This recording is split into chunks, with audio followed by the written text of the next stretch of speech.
I welcome you all for the online English service. Let's close our eyes for prayer.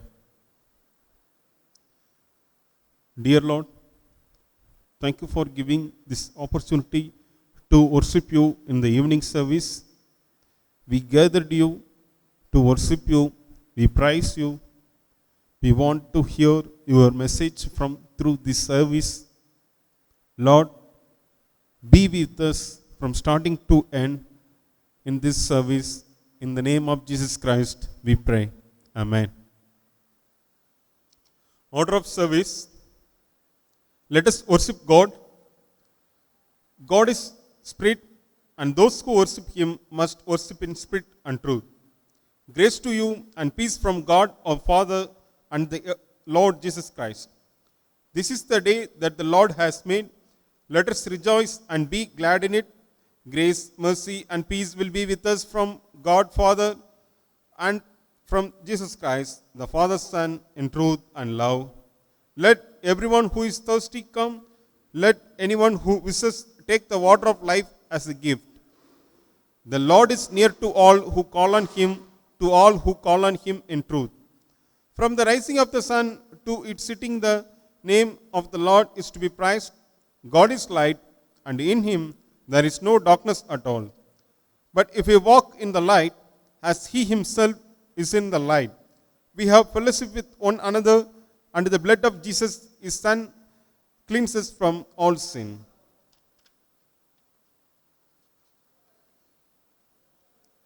O Lord, open our lips, and our mouth shall sing forth your praise.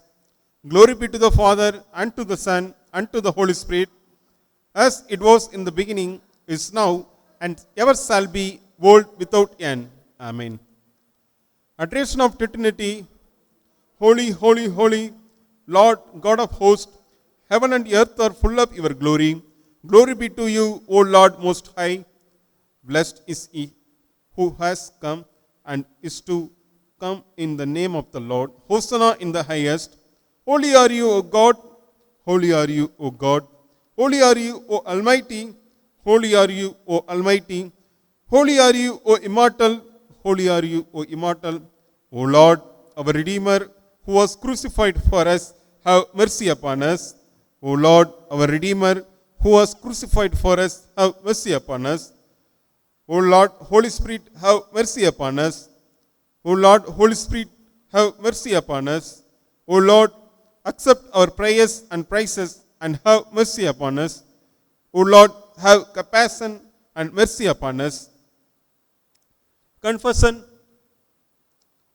If we say that we have no sin, we deceive ourselves, and the truth is not in us.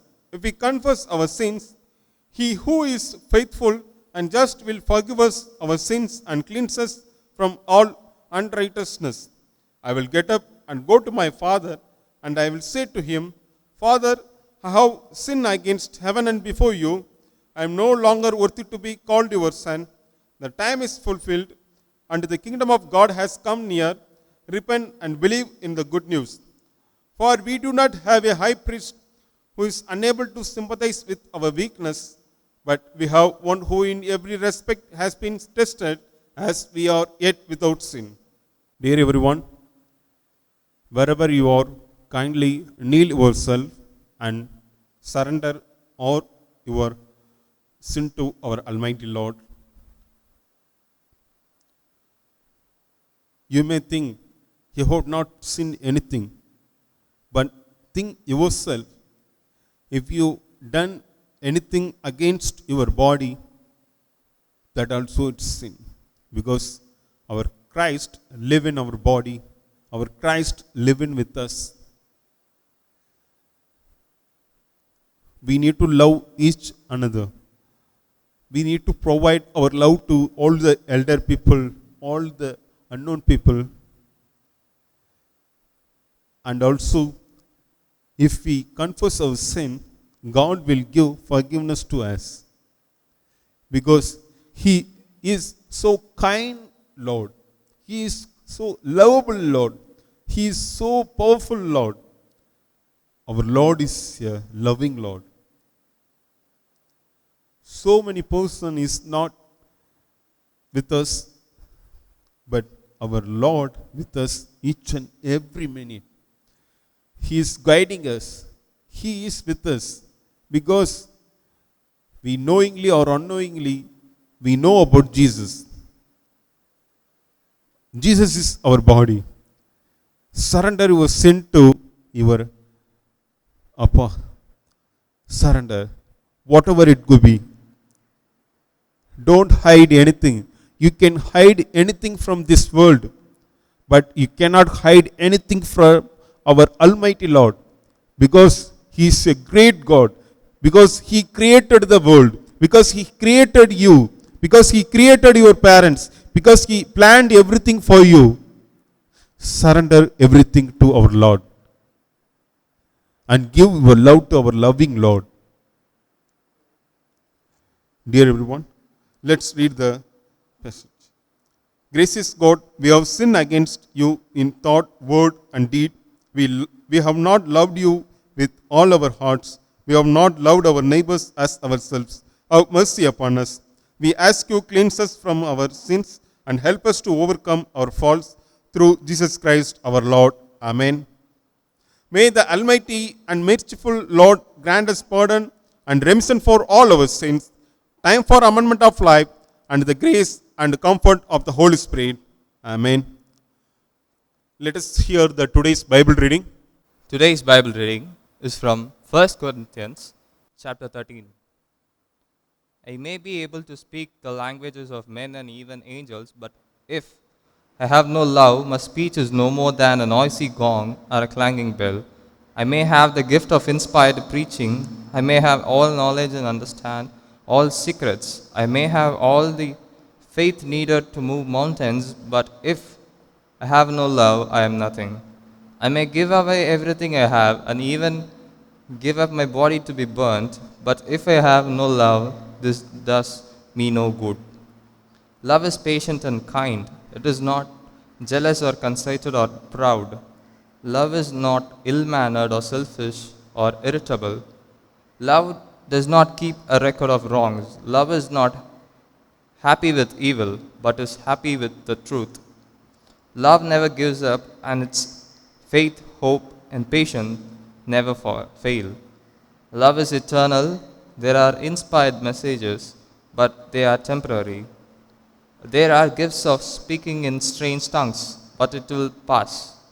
For our gifts of knowledge and of inspired messages are only partial, but when what is perfect comes, then what is partial will disappear. When I was a child, my speech, feelings, and thinking were all those of a child. Now that I am a man, I have no more use for childish ways.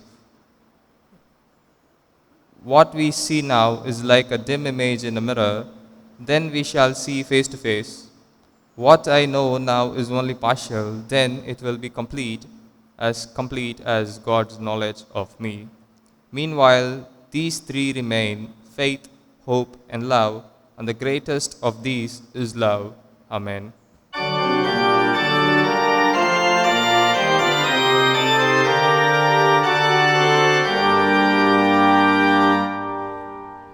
The God of Abraham praise, who reigns enthroned above, ancient of everlasting days, and God of love.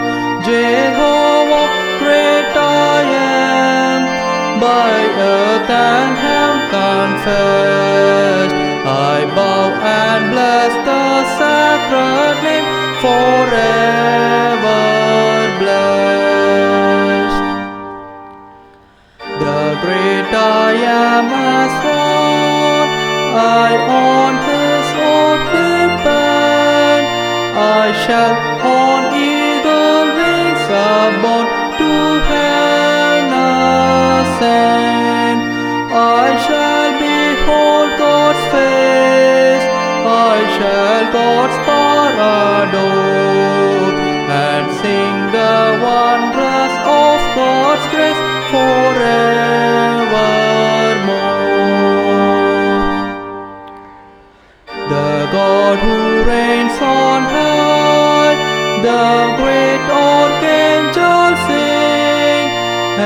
holy, holy, holy cry, Almighty King, who was and is the same, and evermore shall be. Jehovah, Lord the great I am, we worship Thee. Now it's a time for hear today's message. I welcome Mr. Westlin to provide God's word for today. Let's start today's sermon with a prayer. Let's bow our heads. You are the strength when I am weak. You are the treasure that I seek. You are my all in all. Seeking you as a precious jewel, Lord, to give up I'll be a fool. You are my all in all. Jesus, Lamb of God, worthy is your name. Jesus, Lamb of God, worthy is your name. Taking my sin, my cross, my shame, rising again, I bless your name. You are my all in all. When I fall down, you pick me up.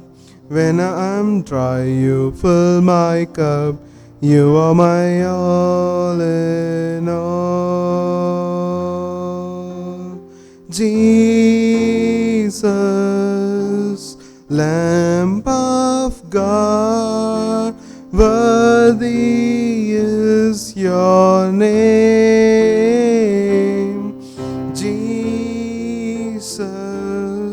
Lamb of God, worthy is your name. Jesus, Lamb of God, worthy is your name. Jesus, Lamb of God, worthy is your name. Yes, Lord. Yes, Lord. Lord, we stand before you with worthy of your name, Lord. Lord, we are worthy of nothing but to adore your name, Lord. Lord, we praise you. We bring glory to your name, Lord. Lord, in this place, Lord, when this sermon has been conveyed, Lord, you speak to everyone who listen to this sermon, Lord. Lord, help them to open up their ears and hearts, Lord. Talk to them, Lord. Let everyone who listen to this get receive the blessings from you, Lord. Lord, be with them, Lord. Lord, touch them, Lord. Lord, help them to overcome the situations they are facing in their lives, Lord. Lord, in Jesus' mighty name we pray. Amen. It is a great pleasure to stand in the midst of God and sharing the word of God. And today's topic, it is that is given by our church, is honoring marriage. When this topic is given to me, I was a little confused on what to talk and how to talk.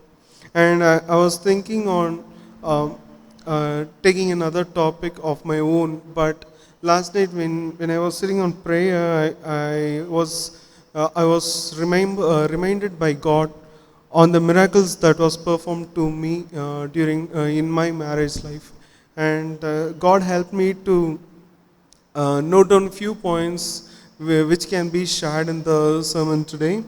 So before starting the sermon, what is honoring marriage?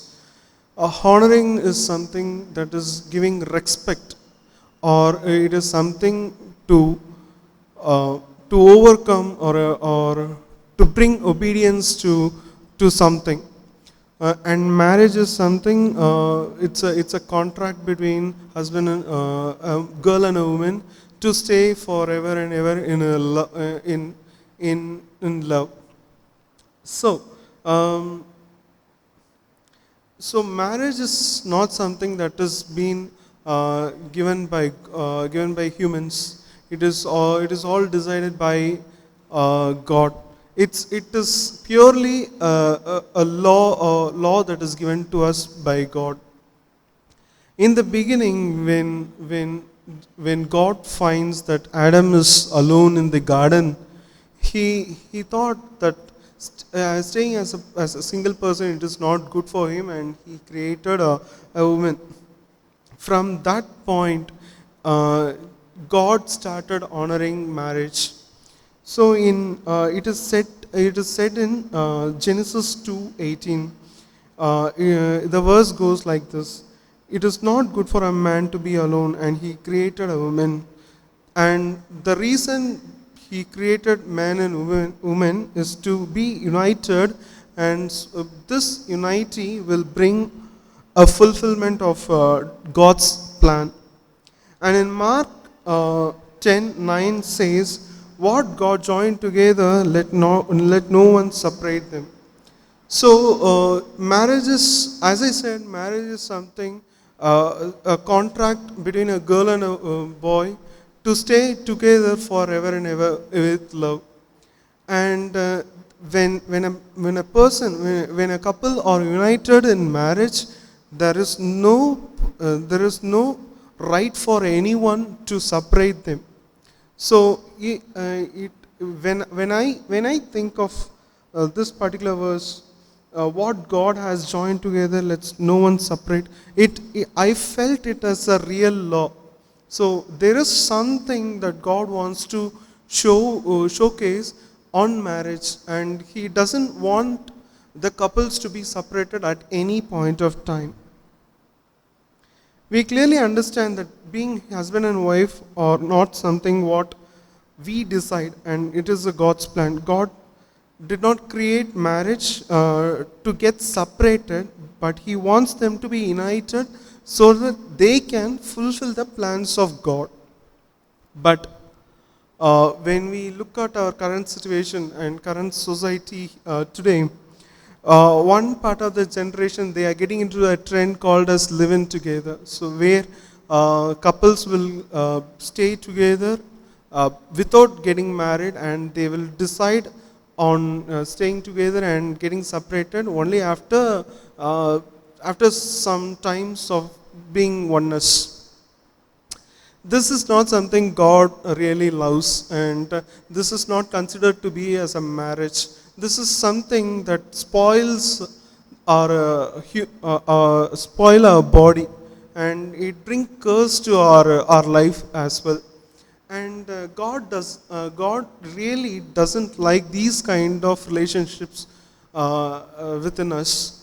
And secondly, a second trend that is happening within our generation is same gender marriage. This is something which is even evolving right now in India. There is a constitution that has been passed, and it has been approved even by government of India. So it is like getting married to a same gender. This even brings a curse, and I would like to remind you about Sodom and Gomorrah. The reason why this particular place is being destroyed is because this kind of sin is being evolving there, and God really doesn't like this sin, because if God would have thought this same gender marriage is good, He would have created Adam for another Adam. But God did not create Adam for an Adam. He created Adam for Eve. So it is against the Christian law that getting a same gender marriage. So let me say how this marriage should be. In Tamil, this marriage is referred to a word called Thirumanam. When we separate the word, it says Thiru plus Manam. Thiru is something we know that it is called as Mr. Mr. is giving respect to some person, some respectful person. And manam in the sense it's a sweet smell. It's a perfumed smell. So our marriage should be in such a way. It should be with a respectful, sweet smell. And this particular smell, it will not be within you. This will be smelled by others whoever seeing you. And this smell will give a refreshment to the ones who see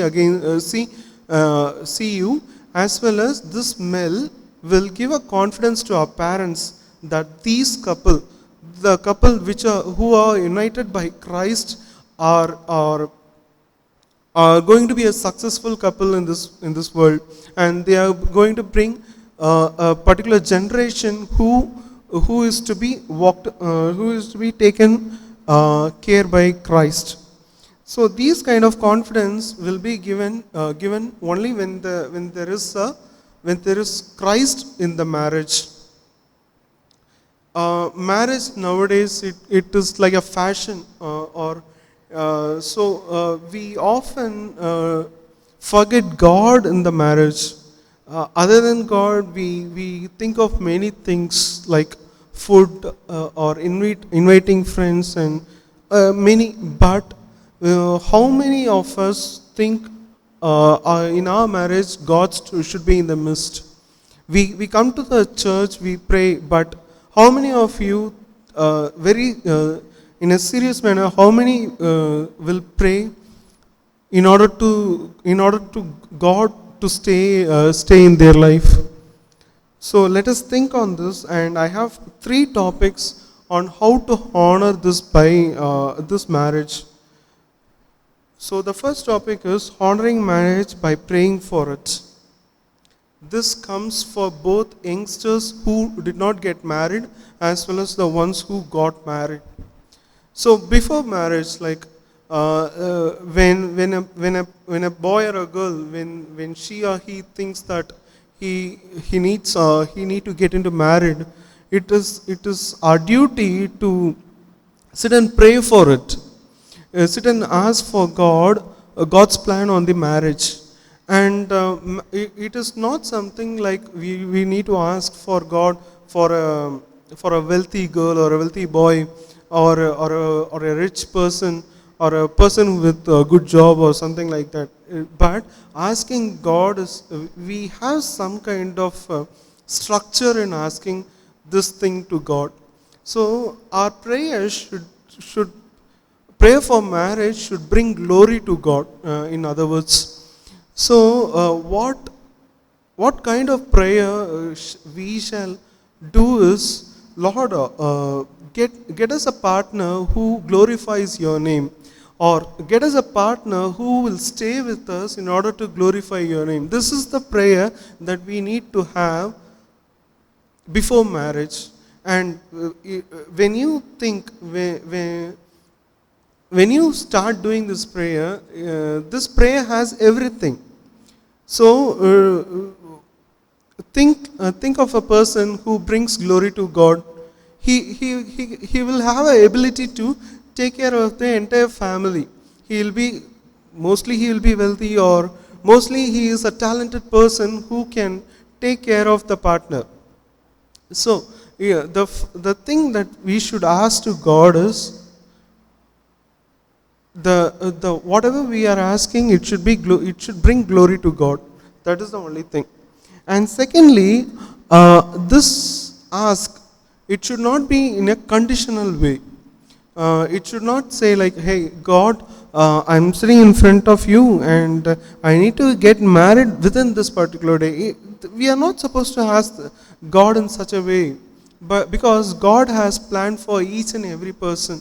And His plan is not to spoil us, but His plan is to bring a bright future to us. So when you sit for a prayer for a marriage, and you ask for God to give a partner who can bring glory to your name, but this prayer will be answered soon for few. and for few it may get delayed. But even if the marriage is getting delayed, we are not supposed to lose our contact with God in prayer. So we need to honor our marriage in a prayer that will bring glory to God. And secondly, when I say we need to honor by waiting for it. As I said before, marriage can be early for few and delayed for few. So we should not consider ourselves thinking that the person who got marriage earlier is a person who are lucky and who are being liked by God. It's not like that. As I said before, God has a plan for each and everyone. So at the right time, God is going to bless this person with the right partner. So waiting is something not, it's not a time to waste, but it's time to spend with God. And another waiting here I would recommend is after marriage. So waiting, there are few circumstances where our partner may be not according to our will. Maybe a husband will be in not good position, or a wife will be in not good position. It all happens. Even at that time, we are supposed to wait in the feet of God. So consider if there is a bad husband. So what wife should do is she should stay in the feet of God. She should talk to God, and she should pour her heart to God, like Annal did in the temple. So what happens is, God is the only person who could shake the heart of the people. So it is not human who can able to shake the heart of the people. It is only God who can shake the heart of the people. So we see many testimonies saying that a person changed at one particular time. So how this person gets changed? It is not by it is not a human intention to change, but it is a will of God, or it is something like God went to the heart of that particular man, and he spoke regarding the situation. So waiting time, it is even to honor the marriage. So however we wait, for whatever situation we wait, that waiting time will surely bring honor to our marriage. And thirdly, and this is something very important to us, so we need to honor marriage with true love. And this is very important according to the Christian life. Yesterday night when I was taking these notes, I went through a news in the internet. It says like 70% of divorce cases in the court are from love marriage. So I was thinking on what is the reason, what might be the reason for this divorce, and when you see this love marriage, they will be starting with love. And what might be the reason for this, for them to get separated, or what is the reason for them to get into the wrong decision? So when I was thinking on that, I went through 1 John 4:12. It says that no one has ever seen God, but we love one another. God lives in us, and has love made completely in us. So the reason why they are getting separated is because God is not there. And I'm not sure if they have invited God in their marriage life or not. In case if they would have invited God into their marriage life, they will not come to the situation where they can get separated, right? So this verse clearly says that no one has ever seen God, but if we love one another, God lives in us. So love, when a boy and a girl, when they are in love, when they are in pure love, there is some place, that is the place where God really stays there. And that when I say boy and a girl, it is considered to be a married boy and a girl. When they are in love, that is the place where God lives actually. So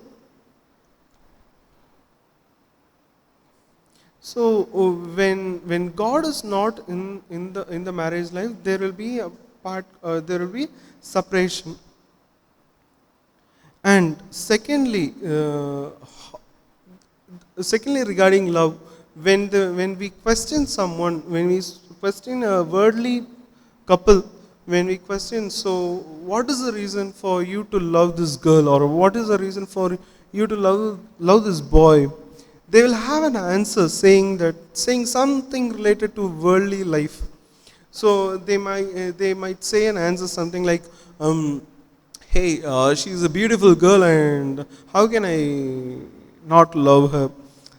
They will have answers something like that. Or if when the same question is asked to a girl, she might say, hey, he's a rich man, and why don't I love him? That was the answer that is given nowadays in the worldly life. But this kind of love will come out with an expectation. So God really doesn't love us with an expectation. Let's read John 3:16. It says that, for God so loving the world that he gave his one and only Son. So what happens here? Since God is loving us, he gives his one and the only Son. So this kind of love we should have. The love that we have, it should be in a way of understanding.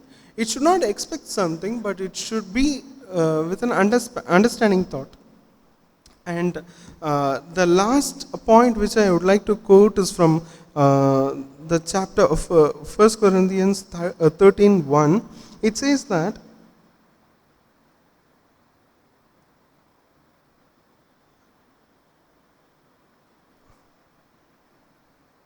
therefore, my brother and sister, be eagerly and proprietor, but everything should be done in fit and orderly way. So everything, each and every step, for every step that we take, it should be done only by God. And when I say it should be done only by God, whatever decision that has been taken by a husband and a woman, it should be done with God, and it should not be with their own strength, but there should be a spiritual strength that should evolve in bringing up the decision. And sometimes there are possibilities for a lack of love, even when there is a decision taking. So decisions might get wrong, and that will bring a hard feeling in their heart. That even that might break their relationship. So one verse that says, like 1 Corinthians 13:13, it says, and now these three remain. One is hope, faith, and love. So in the marriage, there are three things that should be remained: hope, love, and faith. And the greatest thing that we should have is love. Paul, in one particular place, he says, even if we have everything, and when there is no love within us, we are nothing. So love between a husband and a wife is something that should be with faith and hope. And with this, I end my sermon. May God be with you all. Thank you, Mr. Wesley, for providing God's word. God will bless you and more. He will use you more in the ministry. Let us read the sermon and creed. I believe in God, the Father Almighty, creator of heaven and earth.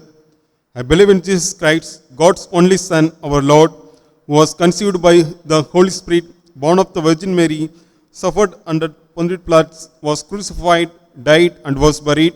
He descended to the dead. On the third day he rose again. He ascended into the heaven. He is seated at the right hand of the Father, and he will come to judge the living and the dead.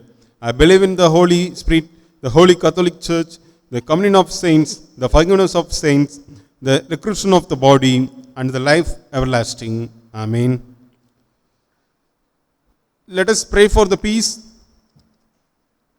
O God, who is the author of peace and the lover of concord, in whose knowledge our eternal life stands, whose service is perfect freedom, defend us, your humble servants, from all assaults of evil, that we, surely trusting in your defense, may not fear the power of any adversaries, through the might of Jesus Christ our Lord. Amen. Let us pray for grace. O Lord, our refuge, almighty and everlasting God, who has safely brought us to the beginning of this day, defend us in the same with your mighty power, and grant that this day we fall into no sin, neither run into any kind of danger, but that all doings may be ordered by your governance, to do always that which is righteous in your sight, through Jesus Christ our Lord. Amen. General thanksgiving. God of all mercies, we, your unworthy servants, give you most humble and hearty thanks for all your goodness and loving kindness to us and to all people. We bless you for our creation, preservation, and all the blessings of this life, but above all for your boundless love in the redemption of the world by our Lord Jesus Christ, for the means of grace and for the hope of glory. And we ask you, give us such an awareness of your mercies, that with truly thankful hearts we may show forth your praise, not only with our lips, but in our lives, by giving up ourselves to your service, and by walking before you in holiness and righteousness all your days, through Jesus Christ and our Redeemer, to whom with you and the Holy Spirit be all honor and glory now and forever. Amen. Let us pray for the general things. Lord, we gathered you in your name. Thank you for this giving opportunity. We pray for each and everyone, whoever participate in this online service video ministry, and whoever watching this video. Bless them, Lord. Lord, cure them, Lord. Lord, whatever they surrendered their sin, please forgive them, Lord. Please give the new life to them, Lord. Lord, give a pure heart to them, Lord. Lord, everyone responsibility to take care of their health, because it is not our own health, it is a health of Jesus' body, and we need to reflect yourself too in our body, Lord. Lord, we pray for our church elders, and Lord, we pray for our church pastor and Pastor Amma and their family. Protect them, Lord. Lord, we pray for our church committee members. Lord, give the wisdom to our church member, Lord. Lord, we pray for our church, each and every person, Lord. Lord, we pray for our church children's, Lord. Lord, protect them. Lord, we hear that nowadays the third wave is coming. So from Monday onwards, again, no churches or any churches or anything should not open. It's a government order, Lord. So we may not able to come to church for another 2 weeks, Lord. Lord, give the power to everyone, Lord. Give the generic power, Lord. Lord, we need to fight against this coronavirus, Lord. Give the power to us, Lord. We need to take that power from your Bible. We need to take power from your wisdom, Lord. Lord, bless them, Lord. Lord, protect us from all of any virus, Lord. Lord, we pray for our church, Lord. Lord, we are planning to build our church, Lord, so many years, and you help us to build this church, Lord. Lord, make a situation to normal in the world, Lord. Wherever we turn the news, it says coronavirus. Lord, we need to change the word, Lord. Lord, we need to look about the normal world, Lord. Help them, Lord. In the name of Jesus Christ, amen. Lord's Prayer. Our Father in heaven, holy be your name. Your kingdom come, your will be done, on earth as it is in heaven. Give us this day our daily bread, and forgive us our sins, as we forgive those who sin against us. And lead us not into temptation, but deliver us from all evil. For yours is the kingdom, the power, and the glory forever and ever. Amen. Blessings, words from God, grace, the grace of our Lord Jesus Christ, and the love of God, and the fellowship of the Holy Spirit be with you all. Amen. Thank you, everyone.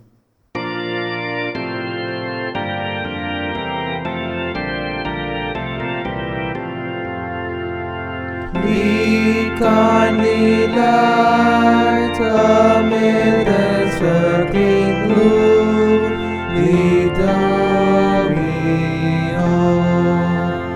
The night is dark and I am far from home, lead me on.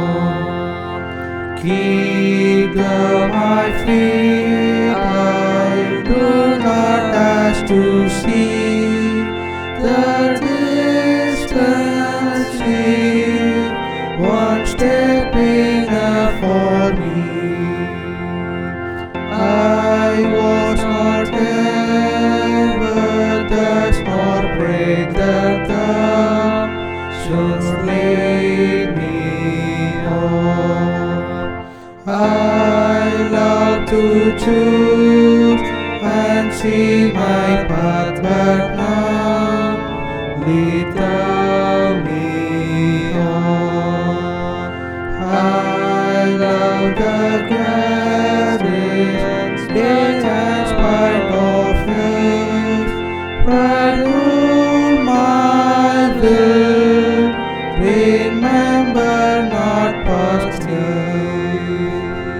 So long thy power and pleasure is still, will lead me on.